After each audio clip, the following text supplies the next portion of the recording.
कहा है कि जब आप सरकार में थे तो जब आप अटैची लेकर जाते थे तो सोनिया गांधी मिलने का वक्त देती थी, नहीं तो मिलने नहीं देती, क्योंकि उन्होंने 2 बार कहा, इसलिए मैं सवाल अरे बेतुके सवालों में बेतुके बातों की कोई वो है। अपनी विफलताओं को छुपाने के लिए किसी को कुछ कह दो, मैं कुछ कह दूं, उसका क्या मायने, कोई बात है। सर, प्रदेश के जो व्यापारी है वो लगातार बैठक कर रहे हैं। हिसार में कल बंद था, आज व्यापारी कह रहे हैं पूरे हरियाणा में बंद रखेंगे। कुरुक्षेत्र में परसों रात को गोली चलाई गई है, इसी तरीके से एक जगह फिरौती मांगी जा रही है। कैसे देख रहे हैं? रोज रोज का ही काम कर रहे। मैं तो कह चुका हूँ कई दफा, कानून व्यवस्था बिल्कुल ठप हो गई है इस प्रदेश में। और इसी वास्ते जो है हरियाणा, जो सबसे सुरक्षित प्रदेश था 2014 में, आज असुरक्षित प्रदेश डिक्लेयर किया हुआ है। और हर वर्ग, हर व्यक्ति अपने आप को असुरक्षित महसूस कर रहा है इस प्रदेश में। और रोज जो है फिरौतियाँ, डाके, खुलेआम गोलियां चल रही हैं। इस पर ऐसी बात नहीं, 2005 में भी एक बार ऐसी परिस्थिति थी, जब हमारी कांग्रेस पार्टी की सरकार आई तो बनते ही मेरे को मौका मिला, बनते ही मैंने कह दिया था, बदमाशों या तो बदमाशी छोड़ दो या हरियाणा छोड़ दो। और सब छोड़ गए थे। जेलों में जमानत नहीं करा रहे थे अपनी, वो जेल में बैठे रहे।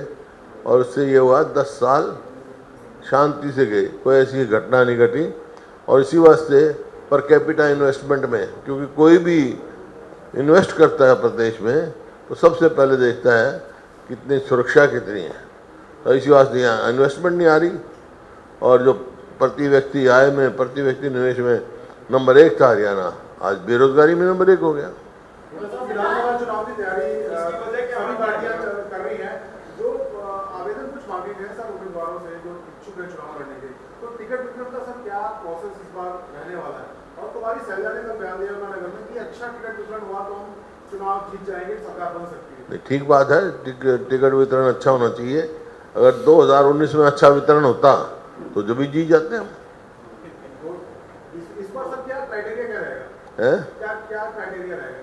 क्राइटेरिया ये है, अभी आवेदन मांगे हैं, उसके बाद जो है सर्वे करा जाएंगे, जो मजबूत कैंडिडेट होंगे और जो जिताऊ कैंडिडेट हैं उनकी रिकमेंडेशन जाएगी यहाँ से। क्या टिकट मिलने के लिए आवेदन करना आवश्यक है सर? आमतौर पे संगठन बनाने को लेकर के आपकी दिल्ली में बैठक होनी थी, उस बैठक का कोई समय निर्धारित हुआ है?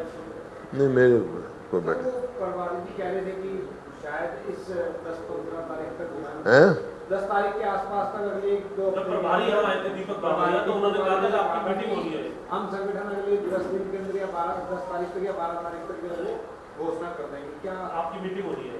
नहीं, मीटिंग मेरी कोई नहीं। अब जाऊंगा, आज जब मीटिंग पे बुलाएंगे तो जाऊंगा। बाकी ये सवाल प्रभारी जी से पूछो आप। प्रभारी जी से ही पूछा था, उन्होंने कहा कि मतलब अब आज जो कह रहे हैं, ये कह रहे हैं 10-12 तक क्या था। हफ्ते 10 दिन में संगठन बन जाएगा, हरियाणा के सीनियर लीडर्स की जो है बैठक होनी है। मेरी बैठक कोई नहीं हुई भाई। छोटा साहब, आज कुछ ऐसी खबरें चली हैं कि आपने ये आलाकमान से बोला है कि मेरा अंतिम चुनाव है और इसके लिए मतलब पार्टी तरीके से आपको मौका दे। या मैंने कल प्रेस कॉन्फ्रेंस में कहा था ना, सच्चाई है कि नहीं है? तो प्रेस नहीं, ये बात नहीं, उसका रेफरेंस कुछ और था। है नहीं, कोई पत्र नहीं लिखा मैंने। पत्र क्यों लिखूंगा? बैठक की 100 बातें होती हैं भाई। सर, कानून व्यवस्था को लेकर आप जो सवाल उठा रहे हैं कि बद से बदतर हो गई है, आप कह रहे हैं, इसकी वजह क्या मानते हैं आप सर? सर इसी में सवाल है, सिर्फ से मामला है फेलियर ऑफ द गवर्नमेंट, विफल सरकार है। जब मैं कह रहा हूँ हर उस पे मोर्चे में ये विफल है। मतलब सरकार ध्यान नहीं दे रही या कोई डर नहीं है? आपको क्या लगता है सरकार को क्या करना चाहिए, कैसे करें? तो क्या मुख्यमंत्री रहे हैं सर, आपने अपना एग्जाम्पल तो बताया, लेकिन आज क्या करना चाहिए? जो मैंने किया वो करना चाहिए इनको, जो हमारे समय में किया। कानून व्यवस्था दुरुस्त करनी चाहिए। बाजार बंद रखा सर हिसार में, उन्होंने कहा कि और क्या करें, क्या करें? वो पूरा प्रदेश असुरक्षित है। और ये मैं थोड़ा ही कह रहा हूँ, जो केंद्र सरकार की रिपोर्ट आई है उसमें हरियाणा को सबसे ज़्यादा असुरक्षित प्रदेश बताया है। अपराध बढ़ रहा है क्योंकि 10 साल तक कोई काम किया नहीं लूटपाट मचाई है। कमांड ऑर्डर को लेकर एक सवाल है सर, करनाल में कोई पुलिस कर्मी था, उसकी हत्या की उसने कर दिया सामने। पुलिस पे जिम्मेदारी होती है कि दूसरों को सुरक्षा देगी, लेकिन पुलिस कर्मी की हत्या कर दी, इसको कितना आप देख रहे हैं? वही मैं कह रहा हूँ भाई, निंदनीय है ये बातें। कानून व्यवस्था नाम की चीज़ ही नहीं रही है। ऐसा प्रतीत होता है प्रदेश में सरकार ही नहीं है। सर दुष्यंत चौटाला कह रहे थे जब अनिल विज गृह मंत्री थे तो व्यवस्था बेहतर थी, अब मुख्यमंत्री के पास गृह विभाग है लेकिन स्थिति अच्छी नहीं है। ये तो व्यवस्था तो जब ये उप मुख्यमंत्री थे जब से ही खराब है। व्यापारियों को क्या कहना चाहेंगे सर आप, जो व्यापारी परेशान हो रहे हैं या बंद करने की बात कर रहे हैं, आज भी कोई मीटिंग चल रही है? नहीं, हम उनके साथ खड़े हैं और कोई चिंता की बात नहीं है। आप मजबूती से खड़े रहें और हमारी सरकार बनी तो मैं ये कह रहा हूँ जिस तरह पहले था, बदमाशों को हरियाणा में निर्णय देंगे हम। सर महिला सुरक्षा की बात भी चल रही है और आदमपुर से मामला आया है, महिला सुरक्षा की बात भी चलती है हरियाणा में, महिला सुरक्षा को लेकर भी बात भी चलती है हरियाणा में और आंकड़े भी खराब हो रहे हैं महिला सुरक्षा लेकर। अभी आदमपुर से मामला आया है, पंजाब की महिला से दुष्कर्म मांग किया गया, 4 लोगों को आरोपी मामले बनाया गया है। महिला सुरक्षा तो कोई भी सुरक्षित नहीं है। महिला कहाँ से सुरक्षित होगी? वो तो सबसे ज़्यादा असुरक्षित है। लगातार सरकार नई घोषणाएं कर रही है, वित्तीय हालत कैसी है सरकार की अभी? और घोषणाएं पहले भी तो की थी ना, सरकार बनते 10 साल पहले भी की थी। हर डिस्ट्रिक्ट में मेडिकल कॉलेज होगा, स्वामीनाथन के भाव से खरीद होगी। कोई एक भी घोषणा इनकी बताओ जो इन्हें पूरी की हो। सर सरपंचों को लेकर के घोषणा की है, सरपंचों को लेकर 21 लाख रुपए टेंडरिंग की, उसके बाद की सीमा कर दी है और भी टीए देने की बात कही है। बहुत सी घोषणाएं सरपंचों का सम्मेलन बुला के की है। सरपंचों का सम्मेलन हुआ था ना, यहाँ सरपंच अपनी मांग के लिए आए थे, लाठी बरसाई थी ना उनके ऊपर। छोटी सरकार है, एक तो उनके चुनाव बाद में कराए, एक उनको ये तमाशा देख रहे हैं। जो उनका हक है उनको मिलना चाहिए। जिस तरह जैसे हमारे समय में था, कांग्रेस की सरकार आएगी तो पूरा उनको शक्तिशाली बनाए जाएंगे पंचायत को, लोकल गवर्नमेंट को। तो सर लाठी चलाई गई थी वो तो मनोहर सरकार की बात थी, अब तो सैनी सरकार तो घोषणाएं करती है उनके लिए। वो गुरु चलेगी एक ही बात है। साहब एक किरण चौधरी शामिल हो गई है बीजेपी में और पत्र भी 2 बार लिखा गया है कांग्रेस की तरफ से। किरण चौधरी क्योंकि भाजपा में शामिल हो गई है, आप उनको पर कार्रवाई को लेकर, उनकी सदस्यता को लेकर 2 बार पत्र भी लिखा गया है। आप किस तरीके से इस मामले को उठाएंगे? स्पीकर का discussion, we will wait for the decision of the speaker. Speaker कह रहे हैं सर कि प्रेमा कह रहे हैं कि कांग्रेस ने कोई कार्रवाई नहीं की, उनको पार्टी से निकाला, कांग्रेस में नहीं है, वो कांग्रेस ने निकाला नहीं है पार्टी से। हम कैसे जो उन्हें चिट्ठी लिख के दिया मैंने पार्टी से इस्तीफा दे दिया और कांग्रेस क्या निकालेगी? जो खुद निकल गया तो उसको कांग्रेस क्या निकालेगी? कांग्रेस को निष्कासित करना चाहिए, कांग्रेस को एक्शन लेना चाहिए इस पर, वो ये कह रहे हैं। तो पार्टी में है ही नहीं भाई, एक्शन के लिए ही तो लिखा स्पीकर को, एंटी डिफेक्शन का। अब उसके उनके फैसले का इंतजार करेंगे हम। लीगल ओपिनियन ले रहे हैं, आपको लग रहा है कि लीगल ओपिनियन आ जाएगा? ले जाए कोई नहीं, हमारे को कोई जल्दी नहीं, जितना समय ले स्पीकर साहब, उनकी डिस्क्रिप्शन है। सर एक अग्निवीर मुद्दे पर काफी कंट्रोवर्सी हो रही है, अग्निवीर मुद्दे पर काफी कंट्रोवर्सी हो रही है। राहुल गांधी की तरफ से जो वीडियो वहां पर दिखाई गई थी, उसके घर पे मीडिया ने पहुंच की है और अब उस परिवार का कहना है कि हमें पैसे मिल रहे हैं। कौन से पैसे मिले? उन्होंने कहा 1 करोड़ का नहीं, ये तो इंश्योरेंस के मिले। फिर बाकी भी कह रहे हैं बाकी भाई शहीद होता है उसको जो दिया जाता है वो कौन सा मिला इनको? शहीद डिक्लेयर नहीं हुआ है, शहीद वाले पैसे नहीं मिले। पूरी क्लैरिफिकेशन कल आ गई, आपने NDTV देखा होगा तो जो हमारे चेयरमैन के हिसाब से पूरी क्लैरिफिकेशन आ चुकी है।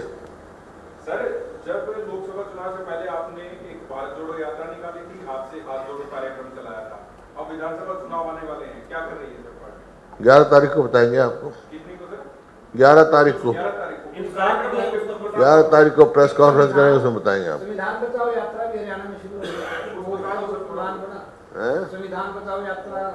सब सब्जेक्ट बता दीजिए। संविधान तो लोगों ने बचा दिया, प्रभारी जी कह रहे थे कि तो प्रभारी जी बताएं जो 11 तारीख को क्या कार्यक्रम है, आगे बताएंगे हम। कुछ सब्जेक्ट क्या आयोजन, कुछ हमारे 11 तारीख को बताएंगे, थोड़ा इंतजार करो। 5 दिन में कोई फर्क थोड़ा ही पड़ता है। 5 दिन में प्रेस कॉन्फ्रेंस करेंगे उसमें आएंगे। आगे क्या है, हम कार्यक्रम तो हमारे चल रहे हैं, जैसे अब जिलों के कर रहे हैं, फिर हल्का वाइज करेंगे, फिर अलग अलग जो वर्गों की मीटिंग सम्मेलन बनाएंगे, वो सारे हम 11 तारीख को बताएंगे। तो प्रेस कॉन्फ्रेंस आप ही कर रहे हो सर? कौन आएंगे, अध्यक्ष जी भी होंगे और भी होंगे हमारे। सर ये सरकार घोषणाएं कर रही है, सरपंचों को लेकर, सफाई कर्मचारियों को लेकर, हर वर्ग को लेकर घोषणाएं सरकार कर रही है। नहीं तो 9 साल के बाद कैसी घोषणाएं भाई? जो अब हम शुरू से कह रहे हैं, प्रॉपर्टी आईडी में करप्शन है, इतना भ्रष्टाचार है, लोग सारे लुट गए, अब कह रहे हैं उसमें, तो इसका मतलब खुद स्वीकार कर रहे हैं कि भाई हमने गलत काम किए हैं। बड़ा साहब, क्या लगता है आपको कि सीएम फेस प्रोजेक्ट करके चुनाव लड़ना चाहिए पार्टी को? सीएम फेस प्रोजेक्ट करके चुनाव लड़ना चाहिए विधानसभा का कांग्रेस को हरियाणा में? कांग्रेस को हरियाणा एक्सेप्टेड नहीं है। सारे जो कांग्रेस की नीति है सबको मालूम है, प्रत्यक्ष को प्रमाण की जरूरत नहीं हुआ करती, सबको मालूम है क्या होने जा रहा है। सर मानसून का वक्त है, आप कैसा देख रहे हैं प्रदेश में सड़कों का हाल या वाटर लॉगिंग को लेकर के सरकार के लिए व्यवस्था बना रहे हैं, मानसून का स्थिति शुरू हो चुकी है, कैसे देख रहे हैं? कोई आप देखो, कोई शहर देख लो, सब बुरा हाल है, सीवरेज बंद है, फ्लडेड एरिया है, जहाँ भी जाओ पानी पानी है। कोई पहले से कोई प्रिकॉशन नहीं लिए गए, पहले से ना सीवरेज की सफाई की गई, ना और ये अपना ड्रेनेजों की सफाई की गई, और इसी वास्ते लोगों को तकलीफ हो रही है। सर आपने जो दुष्यंत चौटाला को कहा था कि अगर वो 14 विधायक ले आए, अपने 10 विधायक भी ले आए, तो हम राज्यसभा चुनाव में कैंडिडेट उतार देंगे। उन्होंने ट्वीट किया था, उसमें कहा कि हरियाणा की जनता राज्यसभा चुनाव में बीजेपी को हारता हुआ देखना चाहती है, लेकिन भूपेंद्र हुड्डा बीजेपी के इशारे पर चुनाव ही नहीं लड़ना चाहते। मैं तो कहा अबे 10 ला तो सही, हम तो उसी को कैंडिडेट दे देंगे। वो कह रहे हैं, एक तरफ तो आप कह रहे हैं कि सरकार अल्पमत में है, दूसरी तरफ आप चुनाव लड़ने से इनकार कर रहे हैं। ठीक कह रहा हूँ मैं, क्योंकि उन्होंने कहा हैं, अरे नंबर तो चाहिए, 10 तो आपने तो दे, मैं तो 28 अपने दिखा दूंगा, 29 30 31 दिखा दूंगा। वो दिखाए तो सही, नंबर तो आने दो।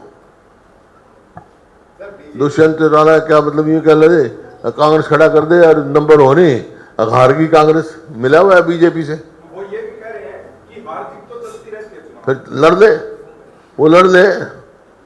वो लड़ ले, अपने भाई को लड़ा ले, किसी को लड़ा ले। अब कई चुनाव में हार गए, उनको किसी को लड़ा ले, लड़ो और लड़के उम्मीदवार बन के हमारे से वोट मांगो।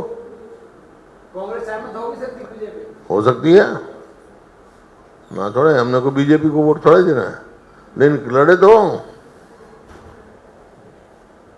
सर बीजेपी का कुनबा जो है वो लगातार बढ़ता जा रहा है, चाहे कांग्रेसी नेताओं का जिक्र करते हैं या फिर अन्य पार्टियों के नेताओं का जिक्र करते हैं, बीजेपी का कुनबा जो है वो लगातार बढ़ता जा रहा है। कहाँ बढ़ गया?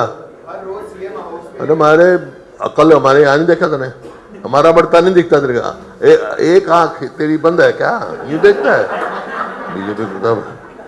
रोज 42 XMLA MP सिटी के MP आ लिए, वो मेरा तो कुनबा बढ़ता दिखते नहीं थे। कल सारे पूरी बिरादरी के और पूरी खाप के सारे प्रधान यहाँ शामिल हो गए, वो कुनबा बढ़ता दिखता नहीं। जिनकी राजनीति में कोई जगह नहीं है वो शामिल हुए, तेरे को कुनबा बढ़ता दिख गया। वाह भाई वाह। आपने बुलाया नहीं, शामिल होना आपने बुलाया हुआ है, बुलाया है कि विश्वास से दिख गया होगा उसको। भाजपा ने आपके 2 विधायक जो है भाजपा ने आपके करंट 2 विधायक जो है वो शामिल कर लिए। आप कौन से? कुलदीप बिश्नोई गए भाजपा के अंदर, किरण चौधरी गई है भाजपा के अंदर। वो तो पहले चले गए थे। कुलदीप बिश्नोई तो बाई इलेक्शन हो लिया। कुलदीप बिश्नोई ने तो इस्तीफा दे के भाई, उसका लड़का चुनाव लड़ा, अपनी सीट से खाली हुआ था। आप भाजपा के कोई विधायक ज्वाइन करवाएंगे?